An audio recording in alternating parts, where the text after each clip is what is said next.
لیے آج کا سبق نمبر 5. اعوذ باللہ من الشیطان الرجیم. بسم اللہ الرحمن الرحیم. او یا کا مانن یا جیسے سیبن بارش کے من السمائی آسمان سے فیہ اس میں ظلمات اندھیرے ہیں ورعد اور کڑک ہے گرج ہے وبرق اور بجلی یجعلون وہ ڈال لیتے ہیں اصابعہم انگلیاں اپنی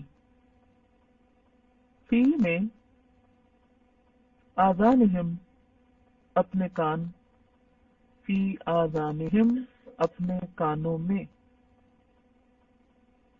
من الصواعق من سے یا سبب صواعق بجلی کی کڑک گڑگڑاہٹ بجلی کی کڑک کی وجہ سے حذرا ڈرتے ہوئے اور دوسرا معنی ہے بچنے کے لیے الموت موت سے. کیا کوئی شخص کتاب کے بغیر طالب علم کہلا سکتا ہے؟ آپ جب دنیا میں کسی کام پہ جاتے ہیں، مثلاً ایک شخص پلمبر ہے، اسے کسی نے کام پر بلایا ہے اور وہ اوزار لے کر ہی نہیں جاتا، اس کو کیا ملے گا؟ بتائیے، کام کر سکتا ہو؟ ہم یہاں پر آئیں اور کتاب نہ لائیں یا قلم نہ لائیں، ہم کام کر سکتے ہیں. اور دوسروں سے شیئر کرنا کتاب، ان کو تکلیف دینا ہے، ان کا حق مارنا ہے. تو ہر شخص اپنی کتاب اور اپنا قلم اور خود توجہ، خود صحیح طور پر صحیح پوزیشن میں بیٹھ کر کام کرے، تاکہ نہ وہ مجھے تکلیف دے اور نہ اپنے ساتھیوں کو تکلیف دے. حذر الموت موت کے ڈر سے یا موت سے بچنے کے لیے. واللہ اور اللہ محیط گھیرنے والا ہے، احاطہ کرنے والا ہے، بالکافرین کافروں کو. یکادو قریب ہے، البرق بجلی، یخطف اچک لے جائے، چھین لے جائے، ابصارہم ان کی نگاہوں کو، ان کی آنکھوں کو. کلما جب کبھی اضاء اس نے روشن کیا، لہم ان کے لیے، مشو وہ چل پڑے، فیہ اس میں، وَإِذَا اور جب اظلم اس نے اندھیرا کیا، علیہم اوپر ان کے، قاموا وہ کھڑے ہو گئے،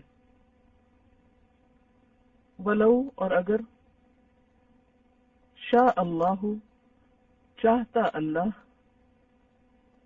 لذہب البتہ لے جاتا، بسمعہم ان کی سماعت کو، وابصارہم اور ان کی نگاہوں کو. ان اللہ بشک اللہ تعالی، علی اوپر،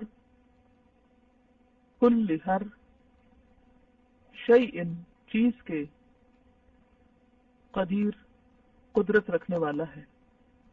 او کصیب من السماء فیہ ظلمات ورعد وبرق يجعلون أصابعهم في آذانهم من الصواعق حذر الموت والله محيط بالكافرين.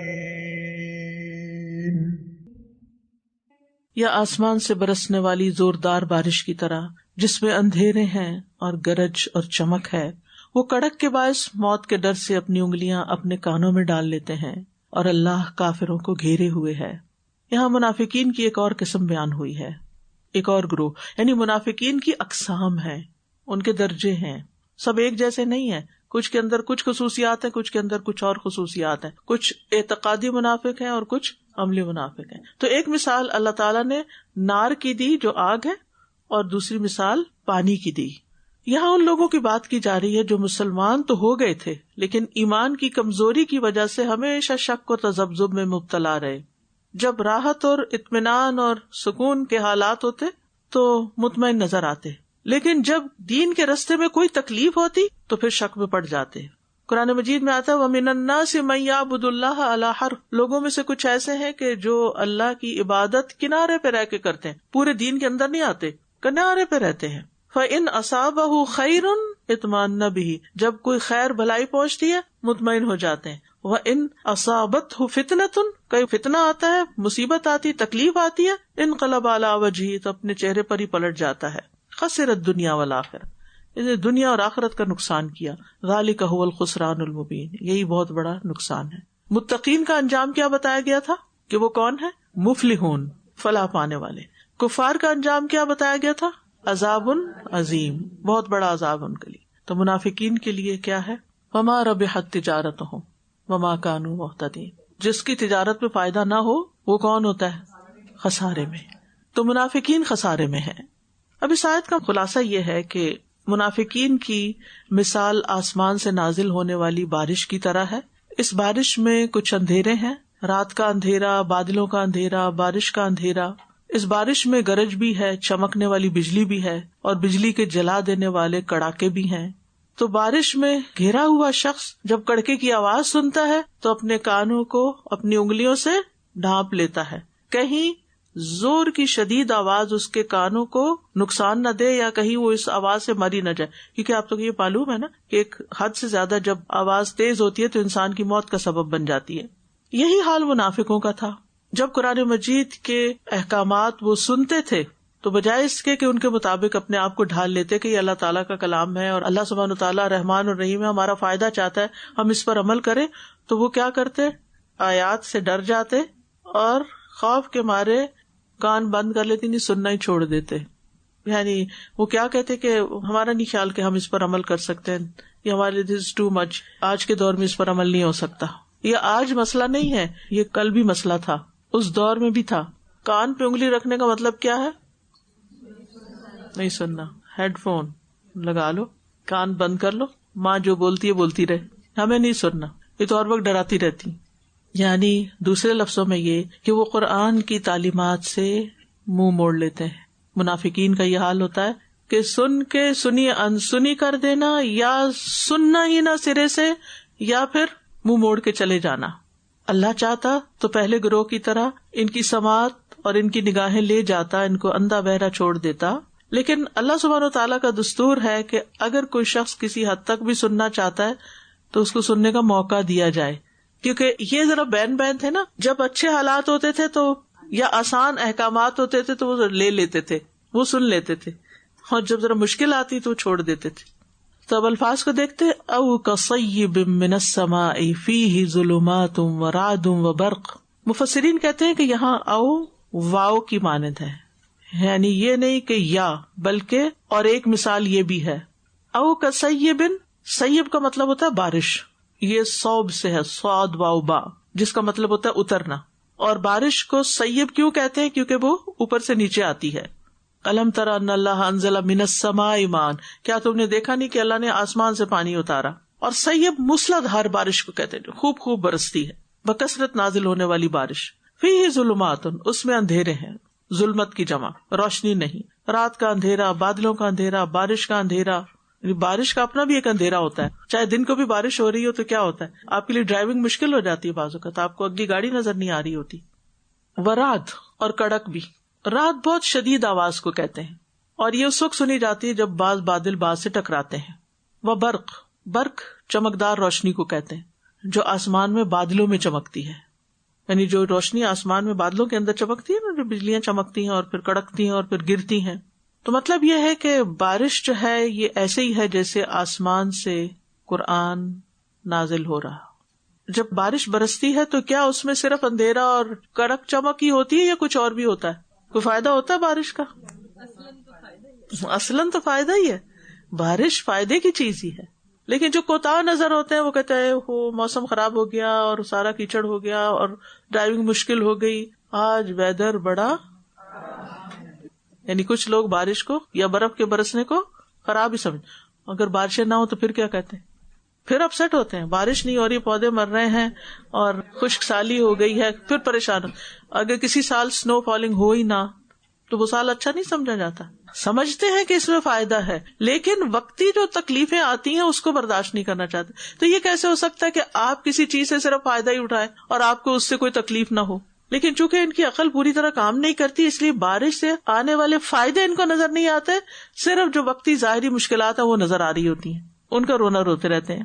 ابن القیم کہتے ہیں پس وہ وحی جو اللہ آسمان سے دلوں پر اتارتا ہے، اللہ سبحانہ وتعالیٰ نے اس وحی کو اس پانی کے ساتھ تشبیہ دی ہے جو آسمان سے زمین پر اترتا ہے اور اس کے ساتھ زمین کو زندگی ملتی. بارش کیا کرتی ہے؟ زمین کو زندہ کرتی ہے. تو قرآن بھی دلوں کو زندہ کرتا ہے. اب بارش جب اترتی ہے تو اس میں اندھیرے بھی ہیں. اب یہ اندھیرے کون سے ہیں؟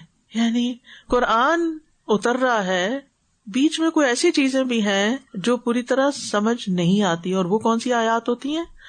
متشابہات. یس. تو بعض مفسرین نے ظلمات کی تفسیر متشابہات سے بھی کی ہے. ٹھیک ہے، یہ منافقین کے لیے دلچسپی کا باعث ہوتی. وہ کہتے ہیں یہ کیسا قرآن ہے، ہمیں الف لام میم کا ہی مطلب سمجھ نہیں آیا. ان چیزوں کو بہانہ بنا لیتے ہیں. قرآن کی وہ آیات جن کے بارے میں بحث مباحثے سے منع کیا گیا ہے وہ ان کے پیچھے پڑے رہتے ہیں.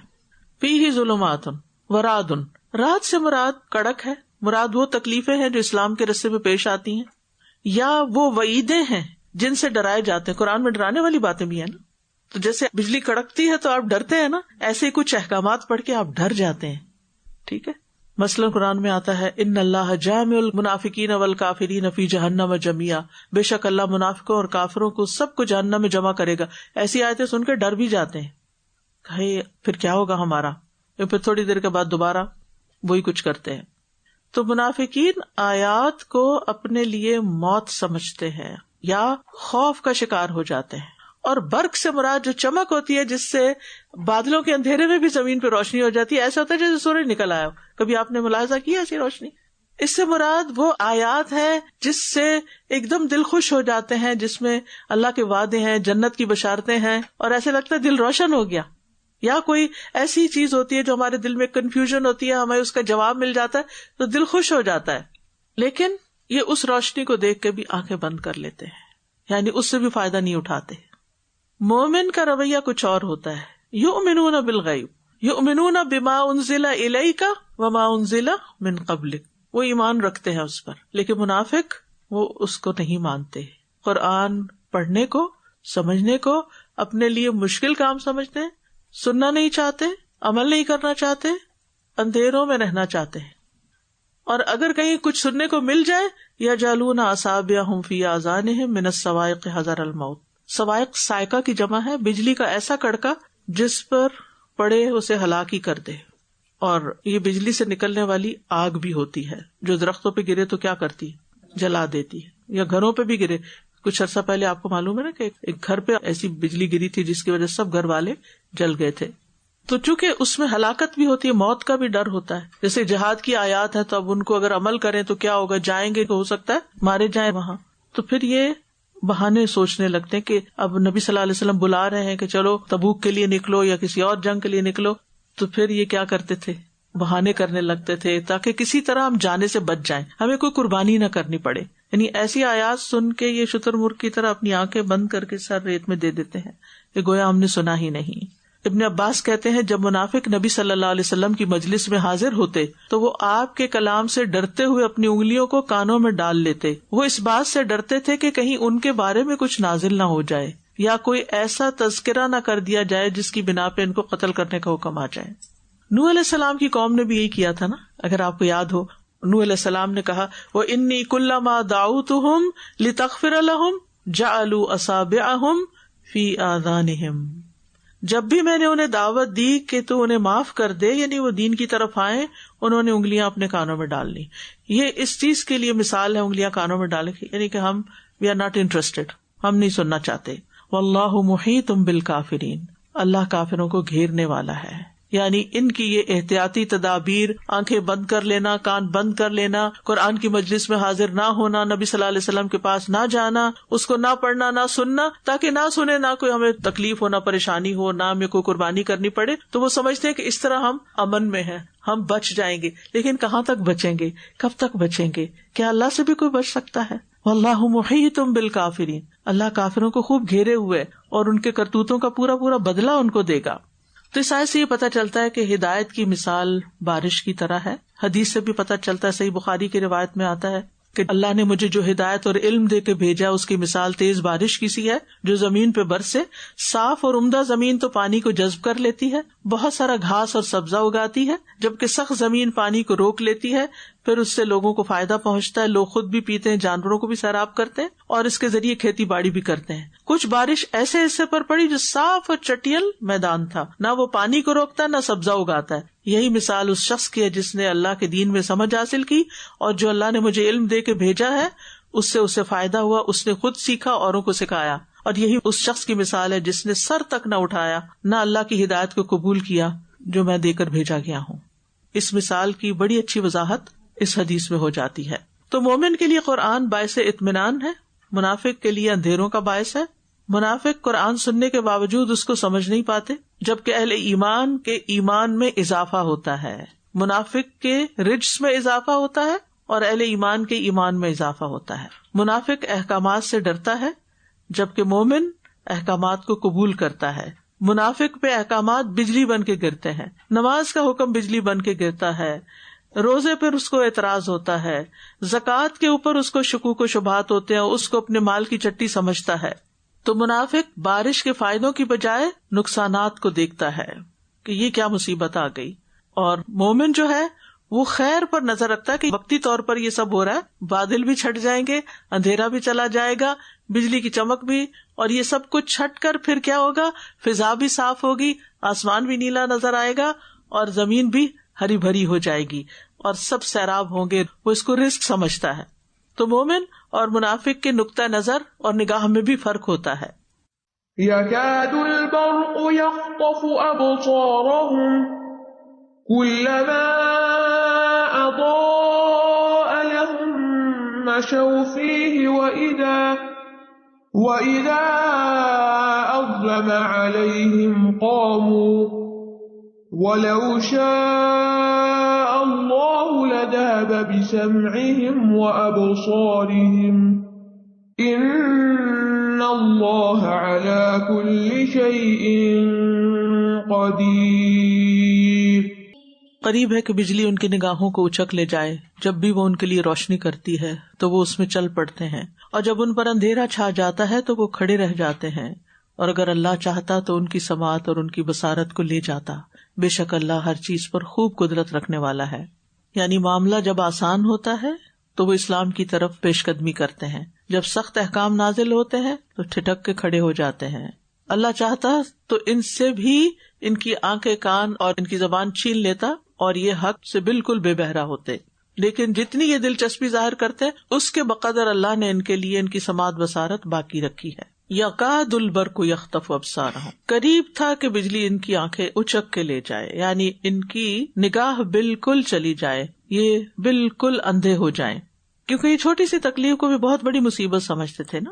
تو کلما اضاء لہم، جب یہ بجلی چمکتی ہے اور ان کے لیے روشنی ہوتی ہے، کوئی فائدے کی چیز نظر آتی ہے، مشوفی، پھر اسلام میں چل پڑتے ہیں، پھر دین کی طرف آ جاتے ہیں. وَإِذَا أَظْلَمَ عَلَيْهِمْ، اور جب اندھیرا چھا جاتا ہے، یعنی بجلی جب چمکتی تو کتنے منٹ کے لیے، تھوڑی دیر کے لیے، پھر دوبارہ اندھیرا ہو جاتا ہے، پھر رک جاتے ہیں. یہ کلما کا مطلب ہے تکرار. بجلی جب چمکتی ہے تو ایک ہی بار تھوڑی چمکتی، کتنی دفعہ، ہر تھوڑی دیر کے بعد چمکتی، پھر چمکتی، پھر چمکتی ہے، پھر اندھیرا ہوتا ہے. یہ چیز تو ہوتی رہتی ہے نا. تو اس لیے کلما تکرار کا فائدہ دیتا ہے، یعنی ایک دفعہ کی بات نہیں، بار بار ایسا ہی ہوتا ہے. اور منافق بھی ڈاواں ڈول ہوتا ہے، کبھی دین کی طرف آ جاتا ہے، کبھی دین سے نکل جاتا ہے، کبھی دین کی طرف آ جاتا ہے، کبھی دین سے دور ہو جاتا ہے. یعنی خلاصہ یہ ہے کہ اپنی مرضی کی آیات پر عمل کرنے والے ہوتے ہیں. یہ منافقین کی پہچان ہوتی ہے. دین میں پورے کے پورے داخل نہیں ہوتے، اپنی مرضی کی آیات پر چلتے ہیں.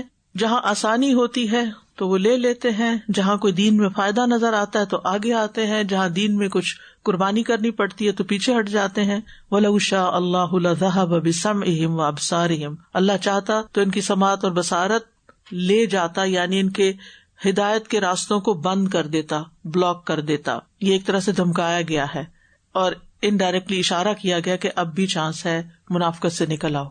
یہ میسج ان لوگوں کے لیے ہے جو آدھے دین میں اور آدھے دین سے باہر ہیں کہ وہ کیا کریں، ادخلوا فی السلم کافۃ، دین میں پورے کے پورے آ جاؤ. ان اللہ علی کل شیء قدیر، بے شک اللہ تعالیٰ ہر چیز پر قدرت رکھتا ہے. اللہ تعالیٰ کو کوئی چیز عاجز نہیں کر سکتی. اللہ تعالیٰ جب کسی چیز کا ارادہ کرتا ہے تو بغیر کسی رکاوٹ کے اس کو پورا کر لیتا ہے. اور ہر کام، ہر چیز اللہ کی قدرت میں. وہ چاہے تو منافق کو سچا مومن بنا دے، اور چاہے تو ایمان والے اگر غفلت برتے تو ان کا دل پلٹ جائے. اسی لیے کہا گیا نا، ربنا لا تزغ قلوبنا بعد اذ ہدیتنا، یعنی اللہ تعالیٰ صالح چیز کو خراب میں اور خراب چیز کو صالح میں بدلنے پر پوری طرح قادر ہے. یعنی ہوپ اب بھی باقی ہے. تو اس آیت سے جو بات پتہ چلتی ہے وہ یہ کہ ہم میں سے ہر ایک کو اپنے بارے میں نفاق سے ڈرنا چاہیے کہ کہیں ہم قرآن مجید کے کسی حکم کے بارے میں یہ نہ کہیں تو یہ بہت مشکل ہے، یہ میں نہیں عمل کر سکتا، اس سے تو زندگی بڑی مشکل ہو جائے گی، لوگ مجھ سے کٹ جائیں گے، فلاں چیز چھن جائے گی. حضرت حسن بصری نفاق کے بارے میں کہتے ہیں مومن ہی نفاق سے ڈرتا ہے. کون ڈرتا ہے؟ مومن. اور منافق اس سے بے خوف ہوتا ہے. منافق بے خوف ہوتا ہے. منافق نفاق کے بارے میں نہیں ڈرتا. صحابہ نفاق سے ڈرتے تھے.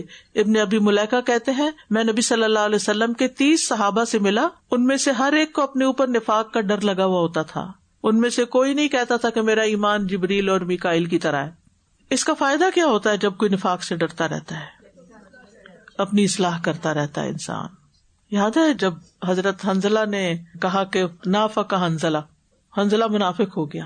کیوں؟ جب نبی صلی اللہ علیہ وسلم کی مجلس میں تو اور طرح کا ایمان ہوتا ہے، گھر آتا ہوں بیوی بچوں میں لگتا ہوں تو دل بدل جاتا ہے، تو یہ کیا ہے، کہیں کچھ. حضرت ابوبکر سے ملے تو انہوں نے کیا کہا، میرے اوپر بھی یہی ہوتا ہے، چلو نبی صلی اللہ علیہ وسلم کے پاس چلتے ہیں.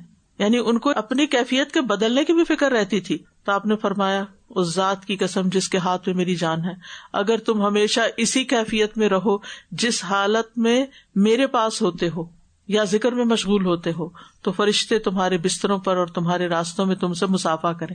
یعنی تم تو پھر فرشتہ ہی بن جاؤ کہ کبھی بھی جن سے کوئی غلطی نہ ہو.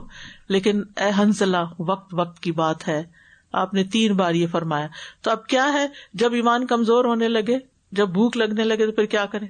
پھر دوبارہ کھانا کھا لیتے ہیں نا. انرجی ڈرین ہونے لگے تو پھر کوئی ایسی چیز لے لیتے ہیں جس سے انرجی بحال ہو جائے. ایمان کے اندر بھی کمزوری آتی ہے، جب ڈرین ہونے لگے تو واپس پلٹنا چاہیے ایسی چیزوں کی طرف جس سے ایمان بڑھنے لگے. اور اس بات پر پورا یقین رکھنا چاہیے کہ اللہ ہر چیز پہ قادر ہے، وہ مجھے پوری طرح دین میں داخل ہونے پر ضرور مدد کرے گا.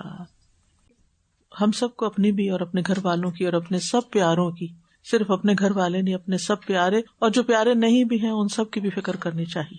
اس لیے مومن جو ہوتا ہے وہ اپنی ذات میں نہیں جیتا، صرف اپنے آرام اور اپنے فائدوں کو نہیں دیکھتا، وہ سب کے لیے خیر کا باعث ہوتا ہے. ہم نے یہ خیر کہاں تک پہنچائی، کہاں تک لے کر گئے. کنتم خیر امت، ہم تو بہترین امت ہے، تو اسی وقت بہترین ہو سکتے ہیں نا جب یہ خیر اوروں تک بھی لے کے جائیں گے انشاءاللہ. اللہ ہمیں توفیق عطا کرے. وآخر دعوانا ان الحمد للہ رب العالمین.